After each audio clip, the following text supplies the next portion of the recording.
Jokowi serahkan semuanya kepada Cina. Gak habis pikir dengan pemerintahan sekarang ini yang condongnya kepada Cina. Ada apa sih dengan Cina? Semua harus Cina. Pembangunan, investasi sampai ngutang pun dengan Cina. Dan yang paling terbaru adalah Cina akan merencanakan pembangunan fasilitas militer di Indonesia. Gila nggak tuh? Bayangin, negara kita bisa saja diintai oleh para militer Cina, baik secara ekonomi, politik, dan ketahanan negara. Dan bisa saja pada suatu saat mereka mulai menyelinap masuk secara perlahan di semua sektor pemerintahan dan menggerogoti sendi-sendi negara ini. Dan kita sebagai rakyat wajib curiga akan hal ini. Dan sepantasnya kita harus bersiap jika hal yang tidak diinginkan akan terjadi di negeri ini. Sebagai salah satu contoh yang nyata adalah Sri Lanka, yang harus rela dan menangis menyerahkan pelabuhan strategisnya kepada Cina pada tahun 2017 silam, karena mereka tidak dapat melunasi utangnya kepada perusahaan-perusahaan Cina. Kejadian itu adalah salah satu contoh bagaimana negara-negara yang berutang kepada Cina dapat memaksa negara yang berutang dengan mereka untuk menandatangani atau menyetujui wilayah nasional mereka diambil alih jika mereka tidak dapat membayar utang atau tidak dapat memenuhi kewajiban kepada negara tirai bambu tersebut. Hal tersebut dijuluki strategi diplomasi perangkap utang. Ngeri nggak? Bisa dibayangkan jika pemerintah terus menambah utangnya dengan Cina. Bisa saja hal yang terjadi pada Sri Lanka akan terjadi juga pada negeri kita ini. Para ekonom senior dan para pakar politik baik dalam negeri maupun luar negeri sudah mengingatkan akan bahayanya jebakan Cina dalam bentuk utang.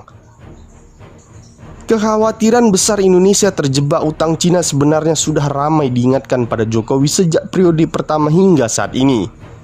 Karena Indonesia saat ini juga berada di dalam tahapan jebakan tersebut. Sejak terpilihnya jadi presiden sejak 2014 lalu, faktanya Jokowi hanya terfokus pada pembangunan infrastruktur. Dengan misinya ini Jokowi tak segan-segan menggandeng Cina sebagai investornya. Dan dari sinilah awal mula Cina menjadi penguasa utang di Indonesia. Dan dari sini jugalah Cina mulai memasang perangkap-perangkap di negeri ini. Kita bisa lihat sekarang ini, lalu lalang TK Cina semakin riuh di berbagai daerah. Di saat rakyat di PHK dan disuruh di rumah aja, TK Cina dengan entengnya mereka keluar masuk dan mendapatkan pekerjaan dengan berpenghasilan yang besar di negeri ini. Ini membuktikan bahwa Cina hari ini mulai menguasai sektor pekerjaan di negeri ini. Tak sedikit para tokoh bangsa menyatakan menolak dengan tegas TK Cina bekerja di negeri ini. Dan bahkan mereka menyebutkan bahwa Jokowi antek Cina. Tetapi apa yang disuarakan oleh rakyat tidak pernah didengarkan oleh para penguasa di negeri ini. Bahkan mereka yang menyuarakan secara lantang ditangkap dan dianggap provokator. Padahal sejatinya mereka-merekalah yang berjuang menyuarakan kebenaran itu, menginginkan tegaknya keadilan di negeri ini. Kenapa DPR dan MPR Republik Indonesia diam? Menurut para pakar politik, diamnya para lembaga negara seperti DPR dan MPR Republik Indonesia karena mereka satu badan yang tak terpisahkan. Maka tak akan ada yang berani menentang hal tersebut, terkecuali parpol-parpol oposisi yang memang selalu menentang kebijakan-kebijakan yang ngawur dari rezim ini. Selain angka investasi dan utang yang terus meroket, Peraturan Presiden Nomor 20 Tahun 2018 tentang penggunaan tenaga kerja asing yang langsung ditandatangani oleh Presiden Joko Widodo atau Jokowi Maret lalu juga menimbulkan kontroversi di tengah publik. Sebab kebijakan tersebut dianggap memberikan kelonggaran para pekerja asing khususnya Cina untuk merebut pasar kerja lokal. Dan tak terkecuali dengan perusahaan BPJS Kesehatan yang hari ini kita bisa lihat sedang diambang kemelaratan dan kehancuran.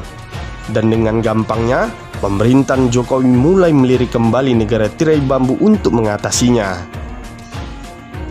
Kesimpulannya adalah, apa yang menjadi masalah di negeri ini solusinya hanya Cina.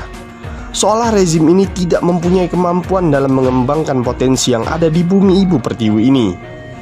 Utang merupakan sandaran utama mengatasi setiap kesulitan saat ini. Dan jika sandaran itu tumbang atau dicabut oleh pemiliknya, maka tunggulah kehancuran negeri ini. Terima kasih sudah menonton video ini. Semoga informasi yang kita suguhkan bermanfaat untuk kita semua.